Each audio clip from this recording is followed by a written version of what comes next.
builds about 7 cars a season. Over 30 years, that's a lot of cars. So what happens to them?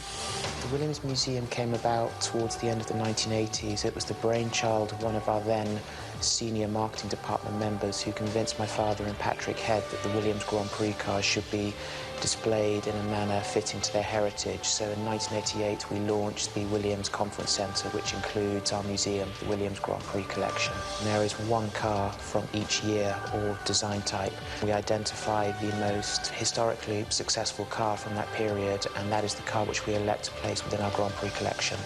The cars are largely fully operational. They are operated on a very irregular basis. The latter-day cars are complex due to the systems, and events to run these cars are limited too.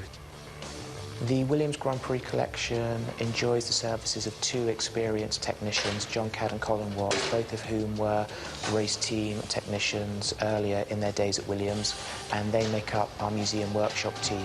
Well, in the museum workshop at the moment, we just have one project, which has been Jacques Villeneuve's FW19, which is a 97 car. But we've made this car into a full running car, so it paid to go to the circuit and run. Cars shown were driven by champions Alan Jones, Jacques Villeneuve, Nigel Mansell and Damon Hill.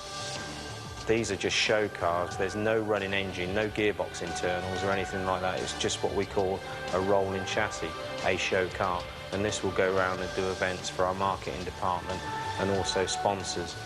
When the engine's removed from the car, obviously you're left with a space. Therefore, we fit what we call an engine frame, which comprises of a few plates and a few bars, which just fit in the same space where the engine was. It just holds the car together. But we do like to try and run at least 3 or 4 cars up a month, just to make sure that they're on the button.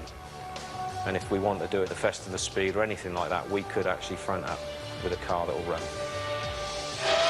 There are some very interesting individual cars within our collection. Perhaps most interesting is 1997's FW19, the year that Jacques Villeneuve won the championship.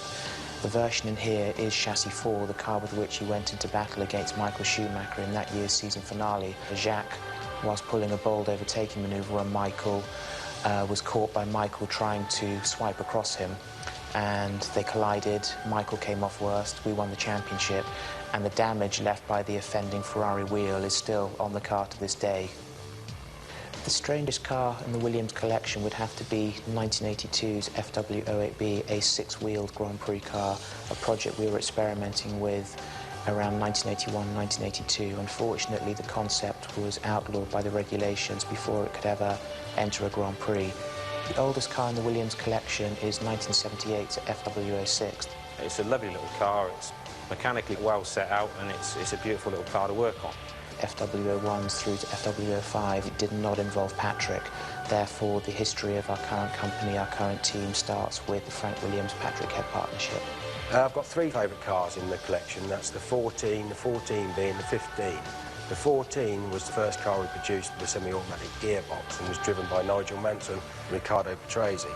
And the 14B was an active version of that car, so a semi-automatic gearbox with active suspension. Technically speaking, a very advanced Grand Prix car in terms of vehicle dynamics, aerodynamics, and of course took Nigel Mansell to a long overdue World Drivers' Championship victory. We have a system around the chassis plate, a little plate within the cockpit of our car, where simply the mechanics of the car, the car within a Grand Prix, they would place a gold star next to the chassis plate, a second position, a silver star, and a pole position, a red star. And a majority of the cars which you see in our collection do feature such signs.